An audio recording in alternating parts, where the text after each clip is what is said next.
ಇಂದು ತೆಲಂಗಾಣದ ಕೊಂಡಗಟ್ಟುಗೆ TTD ಅಧ್ಯಕ್ಷರಾದಂತಹ B R Naidu ಹಾಗೆ ಆಂಧ್ರಪ್ರದೇಶದ ಡಿಸಿಎಂ ಪವನ್ ಕಲ್ಯಾಣ್ ಭೇಟಿ ನೀಡಿ ವಿವಿಧ ಕಾಮಗಾರಿಗಳಿಗೆ ಶಂಕುಸ್ಥಾಪನೆ ಮಾಡಿದರು. ಇದಕ್ಕೂ ಮುನ್ನ ಕೊಂಡಗಟ್ಟು ಆಂಜನೇಯ ಸ್ವಾಮಿಯ ದರ್ಶನ ಪಡೆದರು. ಆ ಬಳಿಕ 35.19 ಕೋಟಿ ವೆಚ್ಚದಲ್ಲಿ ನಿರ್ಮಾಣವಾಗ್ತಿರೋ ದೀಕ್ಷಾ ವಿರಮಣ ಮಂಟಪ ಹಾಗೆ ವಸತಿ ಗೃಹಗಳಿಗೆ ಭೂಮಿ ಪೂಜೆ ಸಲ್ಲಿಸಿದರು. 2,000 ಭಕ್ತರ ಸಾಮರ್ಥ್ಯವನ್ನ ಈ ಮಂಟಪ ಹೊಂದಿದೆ. 96 ಕೊಠಡಿಗಳಿರುವಂತಹ ವಸತಿ ಗೃಹ ಸಮುಚ್ಚಯಕ್ಕೆ ಶಂಕುಸ್ಥಾಪನೆ ನೆರವೇರಿಸಿದರು. ಶಂಕುಸ್ಥಾಪನೆ ಬಳಿಕ ಮಾತನಾಡಿ ಟಿಟಿಡಿ ಅಧ್ಯಕ್ಷರಾದಂತಹ ಬಿಆರ್ ನಾಯ್ಡು, ಇನ್ನು ಕೊಂಡಗಟ್ಟಿನಲ್ಲಿ ಅಭಿವೃದ್ಧಿ ಕಾರ್ಯಗಳಿಗೆ ಶುಭಾರಂಭವಾಗಲು ಪವನ್ ಕಲ್ಯಾಣ್ ಅವರೇ ಪ್ರಮುಖ ಕಾರಣ. ಪತ್ರದ ಮೂಲಕ ಕೊಂಡಗಟ್ಟು ಅಭಿವೃದ್ಧಿಗೆ ನಿಧಿಗಳನ್ನು ನೀಡುವಂತೆ ಪ್ರಸ್ತಾಪ ಬಂದಿತ್ತು. ಇನ್ನು ಆಂಧ್ರಪ್ರದೇಶದ ಮುಖ್ಯಮಂತ್ರಿ ಚಂದ್ರಬಾಬು ನಾಯ್ಡು ಅವರ ಸೂಚನೆಯ ಮೇರೆಗೆ ಟಿಟಿಡಿಯಿಂದ 35.19 ಕೋಟಿ ಅನುದಾನವನ್ನ ಮಂಜೂರು ಮಾಡಲಾಗಿದೆ ಅಂತ ತಿಳಿಸಿದರು. ಇನ್ನು ಪವನ್ ಕಲ್ಯಾಣ್ ಮಾತನಾಡಿ, ಕೊಂಡಗಟ್ಟು ಅತ್ಯಂತ ಪವಿತ್ರ ಸ್ಥಳ, ನನಗೆ ಪುನರ್ಜನ್ಮ ನೀಡಿದೆ. ಇಲ್ಲಿನ ಅಭಿವೃದ್ಧಿಗಾಗಿ ಅಗತ್ಯವಾದರೆ ಸಾಲ ಪಡೆಯಲು ಹಿಂಜರಿಯುವುದಿಲ್ಲ ಅಂತ ಹೇಳಿದ್ದಾರೆ.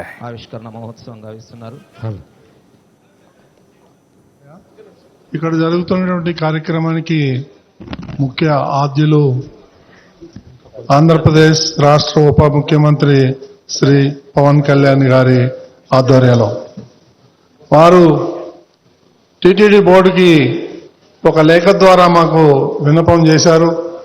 కొండగట్టులో కొన్ని కార్యక్రమాలు చేయాలని.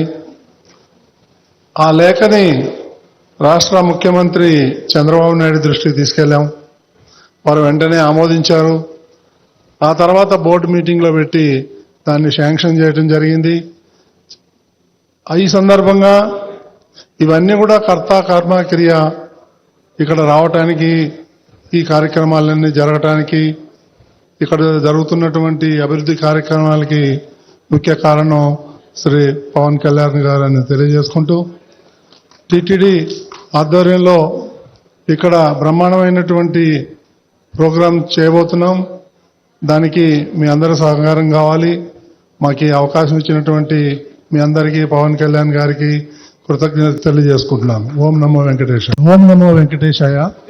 ఇక్కడ జరుగుతున్నటువంటి కార్యక్రమం ఈరోజు అర్చక ప్రముఖులు కోరుకున్నారు, మాకు ఇక్కడ ఒక దీక్షా విరమణకి శాస్త్రం, మనకి ఏదైనా చౌల్ట్రీ ఏదైనా కావాలి, దీనికి ఏదైనా చేయమంటే నేను ఆ రోజు విన్నాను. కానీ అదృష్టవశాత్తు స్వామివారి కటాక్షం ఆశీస్సులు, అక్కడ కూటమి ప్రభుత్వం రావటం, నారా చంద్రబాబు నాయుడు గారి నాయకత్వంలో మేమందరం కలిసి